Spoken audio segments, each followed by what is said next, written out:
সবাইকে আমার ইউটিউব চ্যানেলে স্বাগত। আজকে আলোচনা করব ক্যালকাটা ইউনিভার্সিটি সেমিস্টার 4-এ তোমরা অনেকে কম্পালসারি বাংলা রেখেছো, আবার অনেকে তোমাদের কম্পালসারি ইংলিশ অর্থাৎ অল্টারনেটিভ ইংলিশ। তোমাদের পেপারটার নাম হলো LCC L21 language, society and personality. তোমাদের এই পেপার থেকে সেকশান এ এবং সেকশান বি দুটো ভাগ রয়েছে। তোমাদের সেকশান এর সাজেশান আমি কয়েকদিন আগেই দিয়েছি। সেখানে তোমাদের প্রথম যে গল্পটা রয়েছে সেটা হলো the idea of India.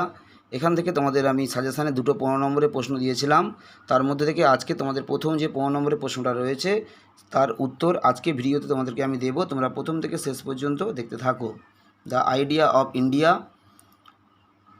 Shashi থারুরের যে পড়াটা তোমাদের রয়েছে সেখান থেকে তোমাদেরকে যে লং কোশ্চেনটা আমি দিয়েছিলাম 15 নম্বরের সেকশান এ থেকে, তারই উত্তর তোমাদেরকে দেবো। তোমরা প্রথম থেকে শেষ পর্যন্ত দেখতে থাকো।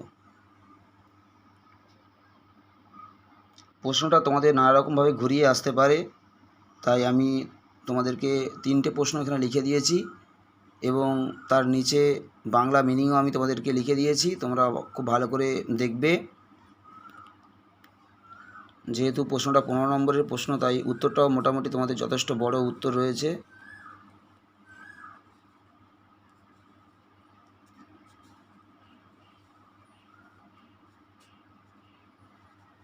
সাজেশানে তোমাদের দ্য আইডিয়া অফ ইন্ডিয়া থেকে দুটো লং প্রশ্ন দেওয়া রয়েছে। এই দুটো লং প্রশ্ন তোমরা ভালো করে পড়ে যাও। পরীক্ষায় এর মধ্যেই তোমরা একটা প্রশ্ন কমন পেয়ে যাবে। প্রশ্ন যেভাবে ঘুরিয়ে আসুক না কেন, এই দুটোর মধ্যে থেকে উত্তর তোমাদের লিখে নিতে হবে এবং প্রশ্ন যেভাবে ঘুরিয়ে আসুক এই দুটোর মধ্যেই উত্তর রয়েছে। কেন তিনি ভারতের জাতীয়তাবাদকে একটি ধারণা জাতীয়তাবাদ বলেছেন তার ব্যাখ্যা এই প্রশ্নের উত্তরের মধ্যে দেওয়া রয়েছে।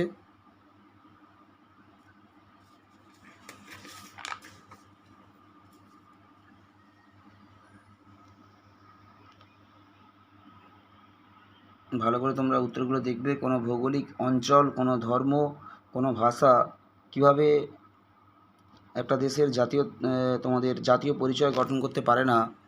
কারণ ভারতে নির্দিষ্ট কোনো ধর্ম নেই, নির্দিষ্ট কোনো জাতি নেই। কারণ ভারতের বিভিন্ন ধর্মের লোক, বিভিন্ন জাতির লোক, বিভিন্ন ভাষাগোষ্ঠীর লোক বসবাস করে। তাই তিনি ভারতের জাতীয়তাবাদকে একটি ধারণা জাতীয়তাবাদ বলেছেন। কারণ ভারত হলো বৈচিত্র্যের মধ্যে ঐক্য।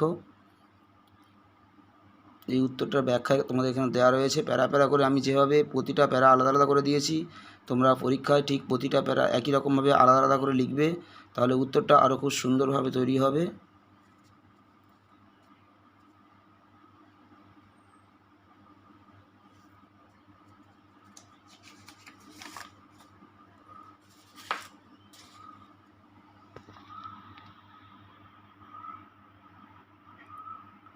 পনেরো নম্বরের বাকি যে প্রশ্নগুলো রয়েছে প্রতিটি প্রশ্নের উত্তর আমি এক এক করে চ্যানেলে আপলোড করব। যদি তোমরা এই উত্তরগুলো পেতে চাও অবশ্যই সাবস্ক্রাইব করে পাশে থাকবে, তাহলে তোমরা প্রতিটি প্রশ্নে তোমাদের অল্টারনেটিভ ইংলিশের প্রতিটি প্রশ্নের পেপারটা হলো LCC L21 প্রতিটি প্রশ্নের উত্তর সবই তোমরা চ্যানেল থেকে পেয়ে যাবে। এবং যারা এখনও পর্যন্ত সাজেশনটা দেখোনি, তোমরা চ্যানেলে প্লেলিস্টে ক্লিক করলেই সেমিস্টার 4-এ LCC বা CC পেপারের যে লিস্ট রয়েছে সেখানে ক্লিক করলেই তোমরা সাজেশনের ভিডিওটা দেখতে পাবে। সবাইকে নমস্কার।